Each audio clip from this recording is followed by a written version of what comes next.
हम अक्सर सोचते हैं कि हाँ कहना ही पुण्य है और ना कहना स्वार्थ है। लेकिन आत्माओं, क्या आपने कभी सोचा है कि जब आप अपनी क्षमता से बाहर जाकर किसी को हाँ कहते हैं तो आप अपनी शांति खो देते हैं। जब हम अंदर से दुखी होकर बाहर से हाँ कहते हैं तो वो सत्य नहीं होता, वो केवल एक मुखौटा है। परमात्मा कहते हैं, बच्चे अपनी सत्यता को पहचानो। आज हम सीखेंगे कि कैसे मर्यादा में रहकर बिना किसी का दिल दुखाए अपनी सीमाओं का सम्मान करना है। एक समय की बात है, एक बहुत ही कोमल हृदय वाली महिला थी जिसे सब सरला कहते थे। सरला का स्वभाव ऐसा था कि वो किसी को ना नहीं कह पाती थी। पड़ोसियों का काम हो, रिश्तेदारों की बेबुनियाद मांगे हो या दफ्तर का अतिरिक्त बोझ, वो सब मुस्कुराकर स्वीकार कर लेती थी। लेकिन जानते हैं क्या हुआ? धीरे धीरे सरला का अपना घर बिखरने लगा। वो थक जाती थी, उसे क्रोध आने लगा था और उसकी अपनी शांति खो गई थी। एक दिन वह बहुत परेशान होकर एकांत में बैठी थी। उसे लगा कि वह सबके लिए कर रही है, फिर भी कोई उसे समझता क्यों नहीं। यही हम सबकी कहानी है। हम हाँ इसलिए कहते हैं क्योंकि हमें डर होता है कि कहीं लोग हमें बुरा न समझें। यह डर ही हमारी कमजोरी है। सरला को एक ज्ञानी आत्मा, एक दीदी मिली। दीदी ने उससे एक छोटा सा प्रश्न पूछा, सरला, क्या तुम अपनी कार में दूसरों को तब तक बिठा सकती हो जब तक उसमें पेट्रोल हो? सरला ने कहा, हाँ दीदी। दीदी ने फिर पूछा, और अगर पेट्रोल खत्म हो जाए फिर भी तुम उन्हें मंजिल तक पहुंचाने का वादा करो तो क्या ये सच होगा? सरला को समझ आ गया, हमारी ऊर्जा, हमारा समय, हमारा मानसिक स्वास्थ्य, यही हमारा पेट्रोल है। सीख, ना कहना किसी का अपमान नहीं है, बल्कि अपनी सीमाओं का सम्मान है। जब आप गलत बात के लिए ना कहते हैं तो आप वास्तव में अपनी आत्मा की शक्ति को हाँ कह रहे होते हैं। अब प्रश्न उठता है कि ना कैसे कहें? 1. शांति से, ऊंची आवाज में नहीं बल्कि शांत चित्त से। 2. स्पष्टता से, बहाने मत बनाइए, सत्य बोलिए कि अभी मेरी प्राथमिकता कुछ और है। 3. प्रेम से, सामने वाले को यह महसूस कराएं कि आप उनके विरुद्ध नहीं हैं, बस आप अपनी मर्यादा का पालन कर रहे हैं।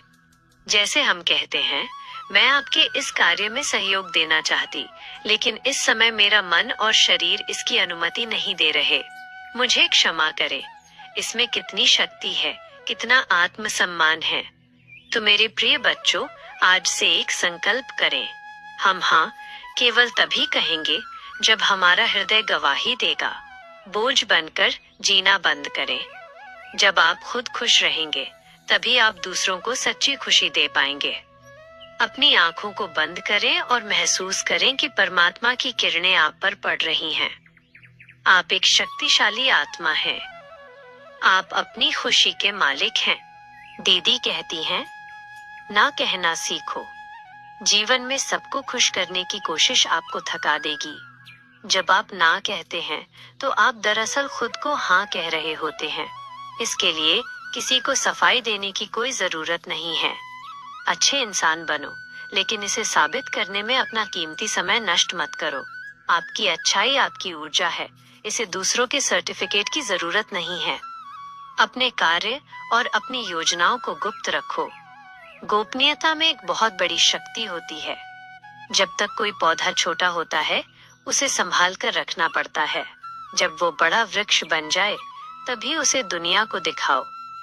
अस्थायी भावनाओं के आधार पर कभी कोई स्थायी निर्णय मत लो। गुस्से में बोला गया शब्द या बहुत खुशी में किया गया वादा अक्सर बाद में दुख देता है। मन को शांत होने का समय दो। समाज की सलाह से खुद को आजाद करो। अक्सर लोग वही कहते हैं जो उनके अपने अनुभव होते हैं, जो शायद आपके लिए सही न हो। अपनी आत्मा की आवाज को पहचानो। धैर्य रखो। अच्छी चीजें हमेशा अपने सही समय पर ही आती हैं।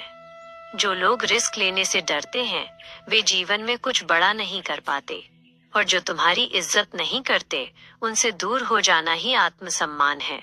उन्हें सम्मान के साथ विदा कर दो। इंसान की असली पहचान उसके चेहरे से नहीं, उसकी वाणी से होती है। समय तुम्हें वो सब देगा जिसकी तुमने कामना की है, लेकिन शर्त बस इतनी है कि तुम्हारे भीतर धैर्य और मेहनत दोनों होनी चाहिए। दोस्ती और रिश्ते जीवन के अनमोल हिस्से हैं, पर ये भी सीखो कि अकेले कैसे जिया जाए, क्योंकि हर मुश्किल समय तुम्हें यही सिखाने आता है कि तुम्हारी असल ताकत तुम्हारे भीतर है। जो खुद को जीतना जानता है वही सच्चा विजेता है।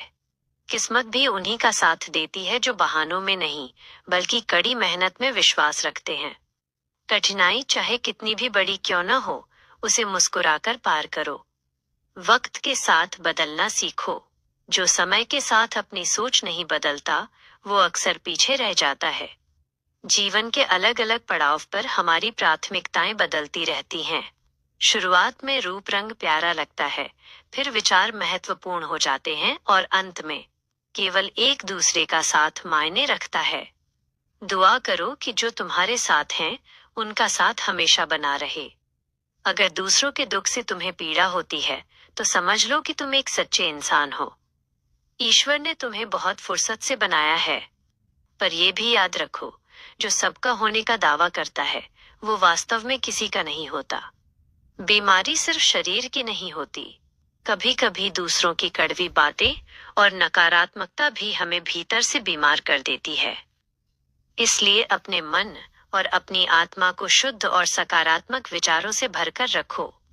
अपनी जिंदगी से कभी नाराज मत होना। जो आज तुम्हारे पास है, वो न जाने कितने लोगों का सपना है। जो लोग अंदर से टूट जाते हैं, अक्सर वे ही बाहर से सबसे मजबूत बनकर उभरते हैं। अपने जीवन को इतना सस्ता मत बनाओ कि कोई भी आकर उससे खेल जाए। तुम बहुत खास हो, क्योंकि उस परमपिता परमात्मा ने कोई भी चीज बेकार नहीं बनाई है। प्रभु कहते हैं, रात को सोने से पहले सबको माफ कर दो, ताकि सुबह उठने से पहले मैं तुम्हें माफ कर सकूं। जिंदगी एक ऐसी किताब है जिसका हर पन्ना एक नया सबक है। कुछ बदलाव दर्द देते हैं, पर वे हमारी तरक्की के लिए जरूरी होते हैं। किसी को चाहो तो इतनी शिद्दत से चाहो कि उसके दिल में किसी और के लिए जगह ही न बचे। हमारा व्यवहार ही तय करता है कि कौन हमारा मित्र बनेगा और कौन शत्रु। सुनने से ज्यादा समझने की कोशिश करो। हर कोई उतना बोल नहीं पाता जितना वो महसूस करता है। सफलता के दरवाजे तक पहुंचना है तो मेहनत की चाबी घुमानी ही पड़ेगी। अगर कोई तुमसे तंग आ जाए तो उसे छोड़ दो। किसी पर बोझ बनने से अच्छा है कि तुम उसकी एक खूबसूरत याद बन जाओ। रिश्ते वही टिकते हैं जहां समझदारी और सच्चाई हो। इतने काबिल बनो कि कल कोई ये न कह सके कि मेरे बिना तुम्हारा क्या होगा। अच्छे रिश्ते दिल से निभाए जाते हैं, स्वार्थ से नहीं।